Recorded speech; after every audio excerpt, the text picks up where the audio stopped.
नमस्कार, मैं हूँ श्रेया सिंह और आप देख रहे हैं इंडिया बोल। हम खड़े हैं कैनेरी पहाड़ के सामने। हजारीबाग झारखंड का सबसे सुंदर शहर है और हजारीबाग में सबसे सुंदर है कैनेरी हिल। इसका नाम अंग्रेजी हुकूमत काल में रखा गया था। दरअसल इसका नाम कैनेरी हिल इसलिए रखा गया क्योंकि इस पहाड़ पर कैनेरी नाम की चिड़िया पाई जाती थी। लेकिन कुछ लोग अब इसका नाम कन्हरी कैनेरी कहते हैं, जो कि सरासर गलत है। यहाँ तक कि वन विभाग भी कन्हरी के नाम से लिखता है। के.बी. सहाय और राजा कामाख्या नारायण सिंह जी ने इस पर्वत के सुंदरीकरण के लिए काफी योगदान दिया, जो कि अब नगण्य दिखाई देता जा रहा है। कैनेरी दरअसल एक पीले रंग की छोटी सी चिड़िया होती थी, जो उस वक्त यहाँ पर भारी मात्रा में पाई जाती थी, इसलिए इसका नाम कैनेरी रखा गया था। कन्हरी की यह खूबसूरत पहाड़ी सप्ताह में 2 दिन अंग्रेज अधिकारियों का ऐशगाह हुआ करता था, बाकी के दिन जनता के लिए हुआ करता था। अंग्रेज अधिकारियों का यहाँ जाम सजता था। और यह जो पहाड़ी है, इसके ऊपर जो यह बना हुआ है कमरा, इसके बीच में यह जो गोल बना हुआ है, यह गोल उन लोगों का बार हुआ करता था। और इस गोलाकार में चारों तरफ अंग्रेज अधिकारी बैठते थे। इसके चारों तरफ रेलिंग लगा हुआ था, जो रेलिंग अब टूट गया है। तो अंग्रेज अधिकारियों के समय खूबसूरत वादियों का ये पहाड़, ये मधुशाला अब व्यायामशाला बन गया है, जहाँ बच्चे यहाँ हर दिन व्यायाम करते हैं ऊपर चढ़कर, ताकि उनका शरीर स्वस्थ रहे। लेकिन इसको संवारने के लिए, सजाने के लिए वन विभाग के पदाधिकारी नहीं सामने आते हैं, ना ही कोई जनप्रतिनिधि इसके लिए कोई आवाज़ उठाता है। जबकि यह जरूरी है लोगों के लिए, हजारीबाग के लिए, लोगों की सेहत के लिए, हजारीबाग की सेहत के लिए, हजारीबाग की खूबसूरती के लिए। यह जो आप देख रहे हैं, यह गेस्ट हाउस है। वन विभाग के द्वारा संचालित इस गेस्ट हाउस में बहुत खूबसूरती है। नैनाभिराम खूबसूरती के साथ यहाँ नज़ारा परोसा जाता है। लेकिन अब दूर से ही आप इसे निहार सकते हैं। नज़दीक जाने से आपको लगेगा कि इसकी खूबसूरती शायद किसी ने चुरा ली है। किसने चुराई है यह कहना अभी ठीक नहीं रहेगा, यह क्योंकि आप भी जानते हैं और हम भी जानते हैं।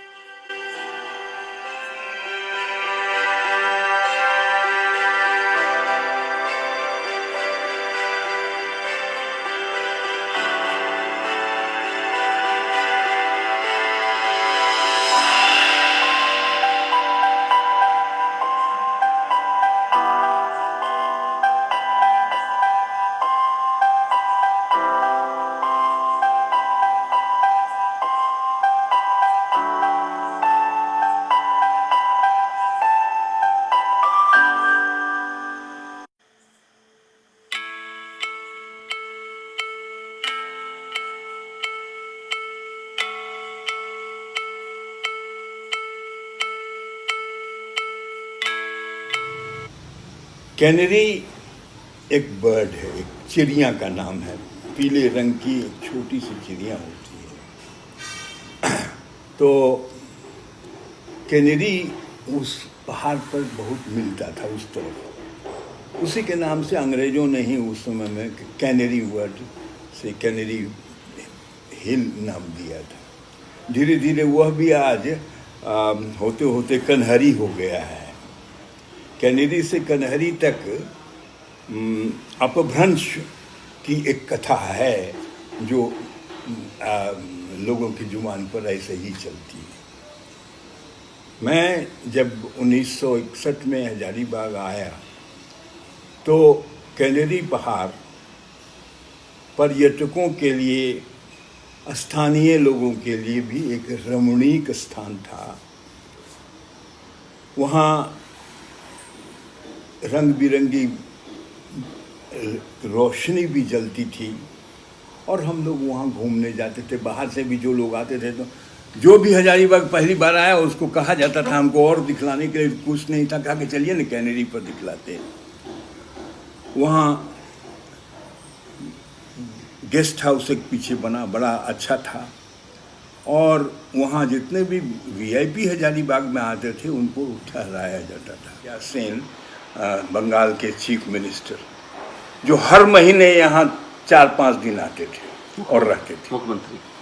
मुख्यमंत्री बंगाल के, मुख्यमंत्री बंगाल हर महीने आते थे और कैनेरी रेस्ट हाउस में अपने लोगों के साथ काम करते थे। Charles P Slaisher, professor of political science in Oregon University, USA, and his wife. फिर भी वो 2-3 दिन और रहा, उसको बहुत अच्छा लगता था। कहा कि रोज सुबह में उठ के चारों तरफ घूमते थे ये। तो ये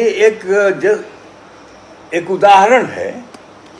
हजारीबाग का एक बिंब था। हजारीबाग के सौंदर्य और प्रतिष्ठा का यदि एक कोई बिंब हो तो कैनेरी पहाड़ हुआ करता था। आज जो उसकी स्थिति है उसमें मैं आपके आंसुओं के साथ शरीक हो सकता हूँ। ये जो स्थिति है ये शर्मनाक है और दुखद है। वो सारे के सारे आज़ादी के पहले के नहीं हैं, वो आज़ादी के बाद के हैं। और उसमें बाबू कृष्ण वल्लभ सहाय और राजा रामगढ़ कामाख्या नारायण सिंह दोनों का योगदान है अपने अपने समय में। मुझे याद है, मैं एग्जैक्ट समय तो नहीं कह सकता हूँ, लेकिन कुंवर बसंत नारायण सिंह के साथ भी हम लोगों ने वहाँ बैठ कर के चाय पी है और हंसी मजाक किया है। उनको भी वो जगह पसंद होती थी, हालांकि उनका बंगला उसी के आसपास ही है, लेकिन हम लोग उनके घर से निकल कर के कैनेडी रेस्ट हाउस में चले जाते। मैं कहूँगा कि 1980 के लगभग से, क्या कारण है यह तो मैं नहीं कह सकता, लेकिन फॉरेस्ट डिपार्टमेंट ने इसको नेग्लेक्ट किया है, या आजकल जो बेबाकी से लोग कहते हैं उस तरह से यदि कहा जाए तो उसका पैसा खा गए हैं लोग। नमस्कार, मैं हूं टीपी सिंह और आप देख रहे हैं इंडिया बोल। हम खड़े हैं यहाँ कन्हरी पहाड़ की चोटी पर। कन्हरी पहाड़ी जो है हजारीबाग की थाती मानी जाती है, सुंदरता का एक प्रतीक माना जाता है। यहाँ चोटी में देखिए, अंग्रेज जो फिरंगी शासन थी हम लोगों के ऊपर कहर ढाती थी, लेकिन उनके शासन काल में ये बना हुआ गुंबद हम चाहेंगे उसको दिखाने के लिए कि ये गुंबद जो बना हुआ है, ये गुंबद ऊपर में आकर्षण का केंद्र है और ये गुंबद अब टूट रहा है।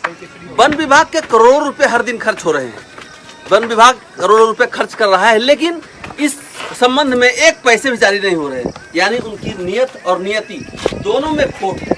इससे पता चलता है कि हजारीबाग की खूबसूरती के लिए जो हजारीबाग के वन विभाग के पदाधिकारी या हजारीबाग जिला प्रशासन के पदाधिकारी जो ढोंग करते हैं, यह सब दिखावा है। जो असली चीज में है, जो प्रकृति की सुंदरता है, जो अप्रतिम सुंदरता है, उसको सहेजने के लिए, संवारने के लिए, देखने के लिए, बचाए रखने के लिए और अगली पीढ़ी के लिए कुछ नहीं करना चाहते हैं। तो सबसे पहले उनको सुधारना होगा, इसको देखना है। और हजारीबाग के जिले के जो जनप्रतिनिधि हैं वो भी इस विषय पर कोई दबाव नहीं डाल पाते हैं।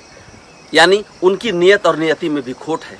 जब सुंदरता के प्रति जो थाती है, जो इतिहास है, उसको भी अगर ठीक नहीं कर सकते हैं तो क्या करेंगे, यह आप भी बता सकते हो और हम भी बता रहे हैं।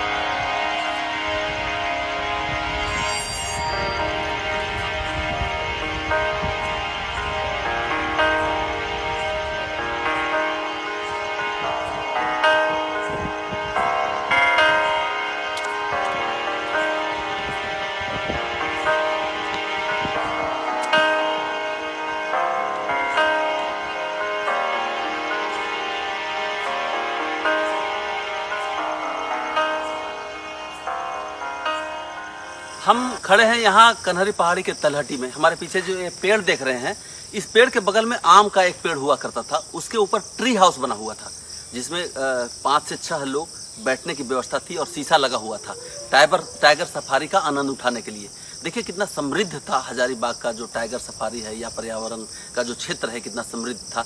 70 के दशक तक, यानी 1975-76 तक वो टाइगर जो ट्री हाउस था वो उसी तरह से था। उसके बाद वह पेड़ गिर गया तो दोबारा वन विभाग के द्वारा या यहाँ के पर्यावरणविदों के द्वारा या फिर कहें कि जिला प्रशासन के द्वारा वह नहीं बनाया गया। और जो यहाँ जो ट्री हाउस बना हुआ था उसमें जो लोग बैठे हुए थे तो चांदनी रात में वो बाघ जो टाइगर आता था उसका आनंद उठाते थे। यहाँ ये जो दिख रहा है ये पहाड़ का जो तलहटी दिख रहा है पहाड़ी के ऊपर, वहाँ चेन बंधा हुआ था। वो चेन 1976-77 तक विद्यमान था। चेन में मांस का लोथड़ा लाकर वन विभाग के लोग टांग दिया करते थे और उसी को खाने के लिए हर दिन टाइगर आया करता था। और यहाँ जो सैलानी आते थे बाहर से 3-4 प्रदेशों से तो लोग आते ही थे, तो वो लोग यहाँ पर ट्री हाउस में ऊपर सुरक्षित तरीके से बैठकर उस टाइगर को चांदनी रात में नज़दीक से निहार सकते थे, देख सकते थे। लेकिन यह सुविधा अब यहाँ नहीं है। वन विभाग की अकर्मण्यता, हजारीबाग के पदाधिकारियों की अकर्मण्यता और जो जनप्रतिनिधि हैं उनकी छोटी सोच ने हजारीबाग को छोटा बना दिया। नहीं तो हजारीबाग पर्यावरण के मामले में अव्वल था पूरे देश में। कैनरी एक टूरिस्ट अट्रैक्शन था हजारीबाग का। कैनरी में लाइट वूट लगा हुआ था नीचे से। आपके समय में आपके समय हाँ हाँ, हम लोग के समय में लाइट लगा हुआ था सीढ़ी के किनारे किनारे, और शायद सैटरडे संडे जलता था वो। ऊपर में जो मंदिर जैसा बना हुआ है उसको वो भी सजाया हुआ था लाइट से सैटरडे संडे। और वहाँ उस समय हजारीबाग में बहुत टूरिस्ट लोग आता था कलकत्ता उलकत्ता से, तो उन लोग के लिए वो बहुत अट्रैक्शन था। वो था, नेशनल पार्क था, तो नेशनल पार्क में उस समय जानवर उनवर भी बहुत था, तो ये दोनों अट्रैक्शन था उस समय। उस दिन हम देखे सामने से निकाला है रोड, ये खराब कर दिया उसका शो पूरा। वहाँ पर टाइगर भी आता था, उसके सफारी के लिए बना हुआ था, वो सब आप लोगों को जानकारी में है? हाँ, और टाइगर का 2 लेपर्ड तो सामने रखा था चिड़िया कुछ दिन तक केज में। हाँ, उसके बाद बंद हो गया। तो आरे गो एक्वेरियम था। गेस्ट हाउस पहले से था? हाँ, गेस्ट हाउस। हाँ, गेस्ट हाउस का तुम जो बात छेड़ा, तो गेस्ट हाउस बहुत बढ़िया था इसका पीछे। हम लोग जब कॉलेज में पढ़ते थे, दैट वाज इन 1969-70, उत्तम कुमार आए थे शूटिंग के लिए यहाँ पर। वो जस्टिस मलिक के घर में शूटिंग हुआ था और कहाँ शूटिंग हुआ था। तो उत्तम कुमार पहले भी आए थे लाल पत्थर का शूटिंग में, जिससे टूटू एवं घोड़ा चलाया था एज डमी, है ना। लाल पत्थर का बंगला जो था तो पहले, बाद में तो बना हिंदी जिसमें राजकुमार था, तो उस समय आता था। उत्तम कुमार उसमें आया था शूटिंग में, तो हम लोग शाम को चल गए भेंट करने।